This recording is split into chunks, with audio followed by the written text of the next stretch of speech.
It is midnight in Washington, 5 in London, and 2 on a Thursday afternoon here in Seoul. I'm Moon Gun-young. Let's get a check of the main stories we're following at this hour.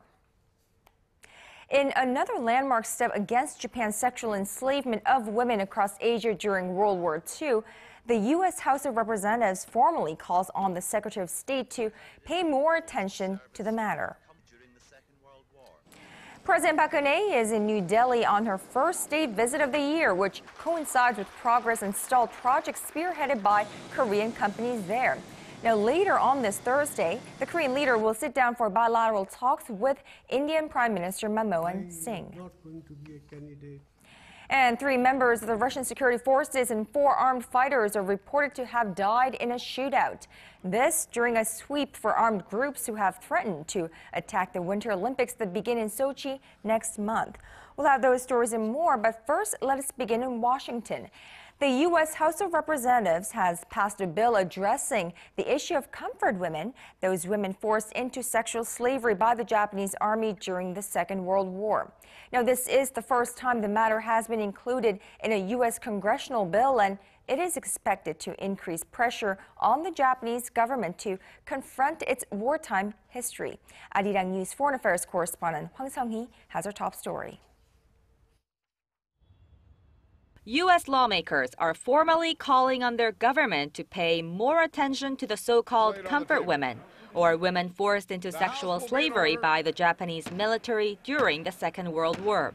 In a document attached to a spending bill for 2014, the U.S. House of Representatives makes note of a 2007 resolution on the comfort women issue and urges the Secretary of State to encourage the government of Japan to address the issues raised in the resolution. The 2007 resolution calls on the Japanese government to issue an official apology for its wartime sexual enslavement of women. An estimated 200,000 females, mostly Korean, were used as sex slaves by the Japanese army in the early 20th century, and many are still waiting for an apology from Tokyo, although time is running out for the aging victims. The bill passed on Wednesday is not legally binding, but is highly symbolic of Washington's efforts to address the matter. It marks the first time the comfort women issue has been included in U.S. legislation and is sure to ramp up pressure on the Japanese government. The Senate is expected to vote on the spending bill sometime this week, and if passed, it will be sent to the White House for President Barack Obama's signature. The bill comes amid increasing criticism from U.S. lawmakers towards Japan, following Japanese Prime Minister Shinzo Abe's controversial visit to the disputed Yasukuni War Shrine late last year. Hwang Sung-hee, ARIRANG News. Now, staying in Washington, a U.S. Senate committee has approved a bill to extend the current U.S.-Korea civilian nuclear accord for another 2 years. The current agreement bans Korea from enriching uranium and reprocessing spent nuclear fuel amid concerns about the proliferation on the peninsula. Well, Seoul is seeking to revise the agreement to allow it to do both in order to reduce nuclear waste and meet an increasing demand for energy, but Washington has been reluctant, and the two countries have thus far been unable to find common ground. The 2-year extension would give the two sides more time to seek resolution on that matter. The current agreement is scheduled to expire in March, but if the bill is approved by the full Senate and the House, it would give President Barack Obama a green light to extend the end date to March 2016. Now, moving over to India, President Park Geun-hye is in New Delhi for bilateral talks with Indian Prime Minister Manmohan Singh on this Thursday. During her stay in India, there is expected to be some progress in stalled projects spearheaded by Korean companies, in particular a steel mill launched by Posco that has been delayed for 9 years. ARIRANG News Presidential Office correspondent Eoh Jin-joo is traveling with the president, and she filed us this report from New Delhi. Posco's stalled project to build a steel mill in the Indian state of Odisha looks like it's finally back on track, coinciding with President Park's state visit to India. The Korean steel giant was granted an environmental clearance for the 2,700 acres of land required for the project and has secured a promise from the Odisha state government that the Korean steelmaker will be granted a prospecting license for an iron ore mine some 300 kilometers from the steel mill. The details will be confirmed during President Park's bilateral talks with Indian Prime Minister Manmohan Singh on Thursday. The project was launched in 2005 but has been delayed for roughly 9 years due to land acquisition issues and environmental concerns. The Korean government says that if the project goes forward as planned, the steel mill in Odisha will be able to start producing steel in 8 years, which is in 2022. It also expects the Posco project to create some 870,000 jobs and generate annual sales of $3 billion. President Park, who arrived in the Indian capital of New Delhi on Wednesday, started her trip by meeting with Korean residents living in the South Asian country. The president said there are a lot of fields in which Korea and India can create synergy through cooperation, as the two countries each have a unique cultural heritage and are leading nations in advanced science and technology. In particular, she emphasized the importance of the Korean community in India.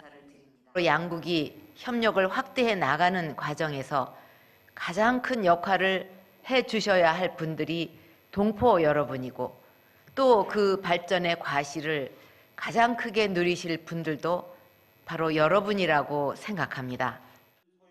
President Park also pledged to seek greater opportunities for Korean businesses in India and reduce the difficulties Korean firms face when doing business in the nation by calling on the Indian government to reduce the restraints on foreign investment.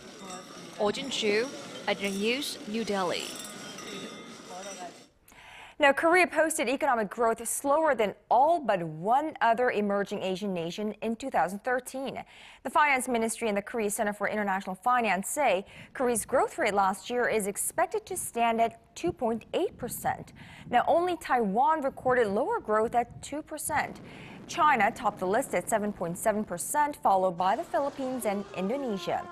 Forecasts for this year don't look that great for Korea either. Projections point toward 3.8% growth in 2014, which would see Korea ranked 7th. Experts worry Korea is falling behind due to a decrease in facilities investment and the strengthening local currency. Well, Korea's world-leading shipbuilding industry has been on a wild and quite unpredictable ride in recent years, due in large part to the ongoing effects of the global financial crisis. The future is looking rosier, though, despite growing competition from China.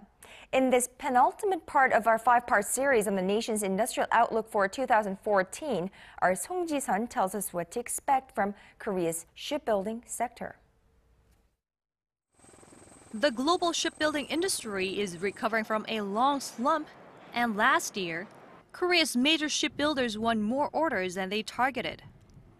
The big three, Samsung, Hyundai Heavy Industries, and Daewoo Shipbuilding and Marine Engineering, logged a combined total of $53 billion in orders, a 7-year high. When measured in terms of gross tonnage, the orders are nearly double from the previous year. 3 Northeast Asian nations of China, Korea, and Japan make up almost 90% of the world ship orders won, and China overtook Korea to become number 1 in 2007, taking advantage of massive ship orders placed by local ship operators and lower production costs. Korean shipbuilders now focus more on complex and expensive vessels, such as LNG carriers and drill ships, as they can no longer compete with their Chinese rivals in pricing. And the new year looks brighter for Korea's shipbuilders, since there are more offshore plant orders in the works. What makes us busy these days are offshore plant orders that account for about half of total ship orders. The LNG carrier orders are expected to rise this year, and the order of offshore plants are also continuously growing. We are anticipating robust growth at a similar level as last year. Foreign firms are also flocking to Korea to learn from Korean shipbuilders. This corporation has moved its headquarters to Seoul district of Gangnam-gu to strengthen ties with Korea's leading shipbuilders. Korea is at the center of the global offshore and marine industry, and that if we want to be number 1, if we want to succeed as a global marine offshore business, we have to succeed in Korea first. Industry analysts say Korean shipbuilders are now poised to benefit from a new global trend of requiring eco-friendly ships with better fuel efficiency and less emissions. Song Ji-sun, ARIRANG News. Now, China has called on the IMF to stick to a commitment to give emerging markets a greater say at the organization after the U.S. failed to authorize the funding needed to make that change. Son Jung-in reports. Chinese Foreign Ministry spokesman Hong Lei has called on International Monetary Fund member nations to implement a plan that would give emerging markets more power and representation within the organization. His remarks on Wednesday seem to target the U.S., which is the IMF's largest veto power, after its lawmakers Monday failed to agree on funding measures needed for the reforms to progress. The reforms were first approved by IMF member countries in 2010. The reform package seeks to double the fund's lending capacity to more than $730 billion and shift voting shares to emerging markets and underrepresented countries. The IMF had previously intended to put the reforms into effect before October 2012, but the U.S. Congress is apparently in no hurry to approve any changes. Conservative U.S. House Republicans oppose the plan, which will shift more power to countries such as China, India, and Brazil. They also see the reforms as tantamount to approving fresh funding in a tight budget environment. IMF Managing Director Christine Lagarde expressed her disappointment with the setback, but added that she's hopeful the U.S. administration will continue to work on securing the necessary legislative authorization for the changes. Son Jung-in, ARIRANG News. Now, the head of the International Monetary Fund has warned the global economic recovery runs the risk of falling foul to deflation. Now, speaking at the National Press in Washington Wednesday, Christine Lagarde said there was optimism in the air about growth, but the global recovery is still quite frail. She said deflation could prove disastrous for the recovery. Lagarde's comments come amid growing debate about whether deflation might take hold in the Eurozone, where inflation seems unable to reach the European Central Bank's target. Deflation worries economists as among other things, people become less willing to spend and, in particular, less willing to borrow. And taking a brief look at how the local stock market is doing at this hour, Seoul shares nudged higher to a one-week high in early trading on this Thursday after upbeat U.S. data reassured investors about the growth outlook in the world's largest economy, though buying was tempered ahead of the earnings season. As of 1:30 p.m. Korea time, the benchmark Kospi edged up 0.2%, trading at 1,958 won, while a tech-heavy Kosdaq was also up by 0.3%. Now, on the foreign exchange counter, the Korean currency was trading weaker against the greenback at roughly 1,064 won. All of the day's important events. Events close to home, around the world. Second half last, figure out what winners. The arts and culture scene and the heart of global business. Experts added that if ARIRANG News has your whole day covered. the legislature will convene a plenary session this Wednesday and vote on the government restructuring. UN Secretary General Park Geun-hye says about half of Syria's population, that's nearly 9.3 million people, urgently need humanitarian aid. Speaking at a donor conference in Kuwait Wednesday, Ban appealed for $6.5 billion to help the millions of people suffering from starvation or disease. The UN had secured around $2.4 billion in pledges from Western and Gulf nations by the end of that day. The donor conference comes 1 week before international peace talks in Syria kick off in Geneva. Now, in the most recent development in the war-torn country, at least 26 people were killed Wednesday when a car bomb exploded in the northern city of Jarablus. The Syria conflict is estimated to have killed more than 130,000 people and left more than 6 million homeless. Meanwhile, Russia remains on a heightened state of alert just 3 weeks ahead of the Sochi Winter Olympics after a shootout between security forces and Islamist militants in the volatile Russian region of Dagestan killed 7 people. Russia's National Anti-Terrorism Committee says one of the dead gunmen was accused of detonating a car bomb last year, which killed 3 people. The predominantly Muslim village in which the gunfight took place is just 550 kilometers from Sochi, which will host the Olympics from February 7th to the 23rd. Now, President Vladimir Putin has ordered the country's security forces to be on combat-ready alert after two back-to-back suicide bombings in December killed over 30 people in Volgograd. Despite the violence, Putin and the International Olympic Committee say they are confident the games will run smoothly. Now, on to something that will concern parents of young children. In a crookedly titled report on a very serious issue, Greenpeace says toxic monsters may be lurking in your children's closets. The environmental campaign group says some top fashion brands are using hazardous chemicals in kids' clothes. Kwon So-ah reports. A little story about the monsters in your closet. The monsters Greenpeace is referring to are toxic substances found in some famous global clothing brands. The shocking revelations come after the organization tested 82 items of children's clothing and shoes from 12 well-known brands. And unfortunately, we found products from each of those brands that contain highly hazardous chemicals that can, for instance, disrupt our hormone system. More than half of the products contained more than 1 milligram per kilogram of nonylphenol ethoxylates, or NPEs, which can affect a child's hormone system. Those include clothing from CNA, Disney, and American Apparel. Burberry's garments also contained a high amount.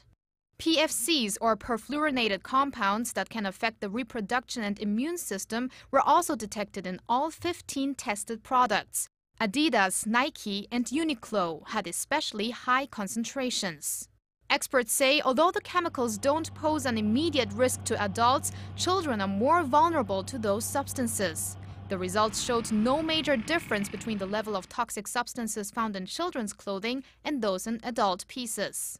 Greenpeace is calling on the world's top fashion brands to take more responsibility for the environment.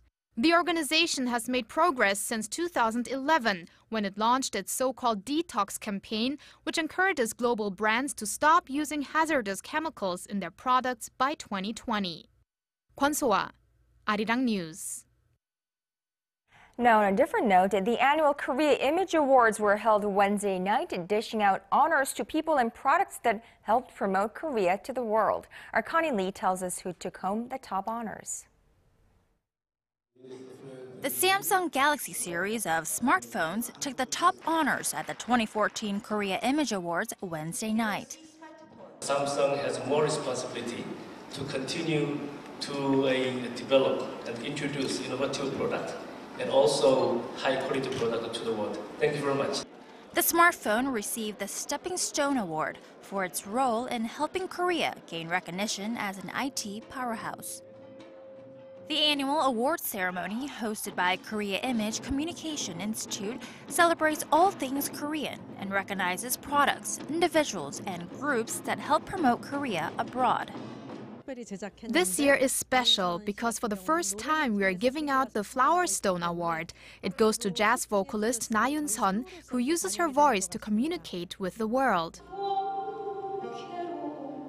And captivating the audience was Na Yoon-sun's jazz rendition of Korea's traditional folk song, ARIRANG. Her smooth vocal skills showed why she's worthy of sellout concerts in Europe. It's such an honor to receive this award. I am known as a Korean jazz vocalist when I travel the world, so I feel the responsibility to represent Korea well. Korean-born French minister delegate Fleur Peregrine also received an award via video for her contributions to French-Korean relations. The event brought together a total of 600 guests, including ambassadors and different cultural experts from all over the world. Connie Lee, ARIRANG News.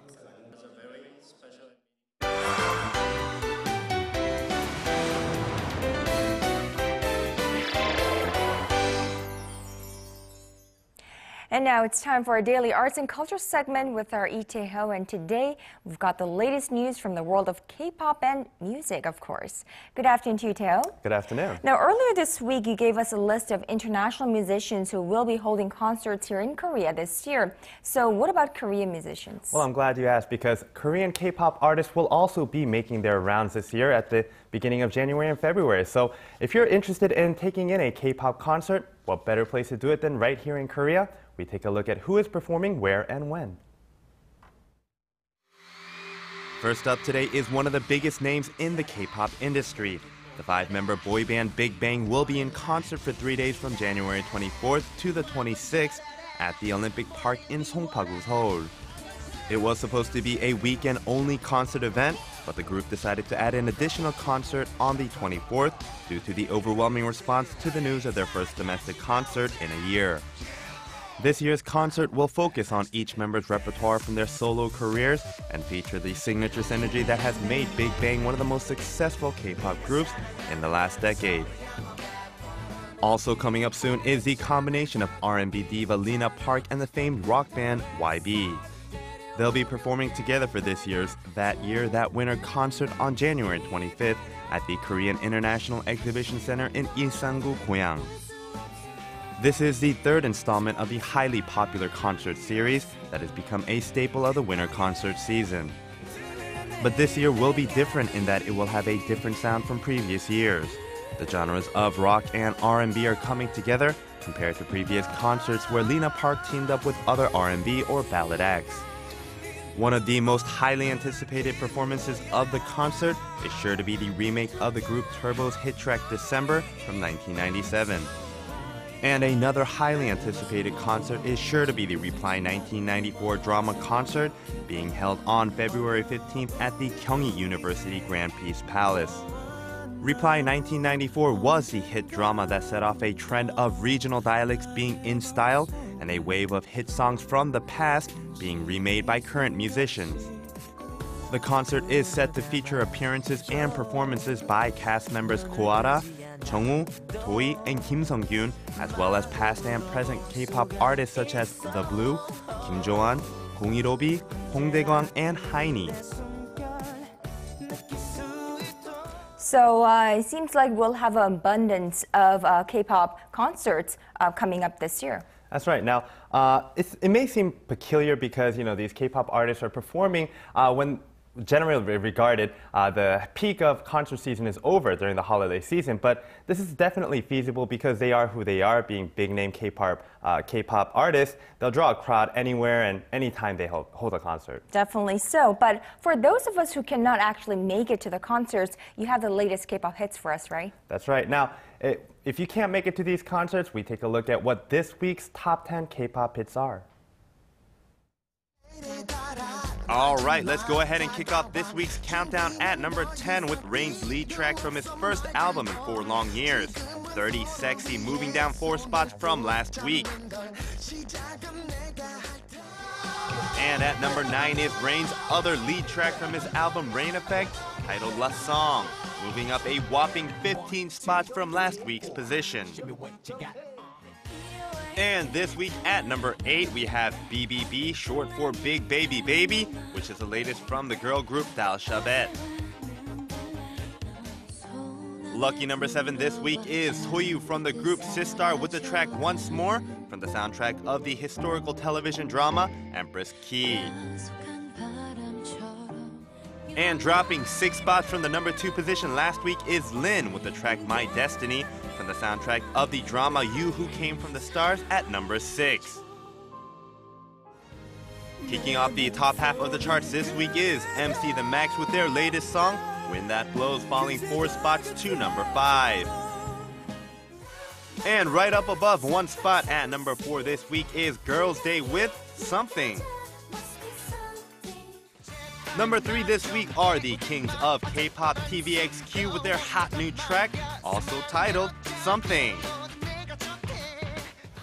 And the runner-up to the top spot this week is K-Will with Like a Star. Drumroll please for the number 1 song of the week, singer Ailey with her latest track, Singing Got Better. And with that wraps up our weekly K-pop Top 10 for this week. Make sure to tune back in next week to find out all the latest K-pop hits. Well, it looks like there was a lot of shifting going on in the K-pop chart this week. That's right. Now, it's been kind of a merry-go-round of different artists and different songs topping the charts from week to week. So we'll have to go ahead and see if this kind of stops anytime soon. All right, and we look forward to next week's K-pop chart as well. Thank you, Taeho, for that, and we'll see you tomorrow. All right.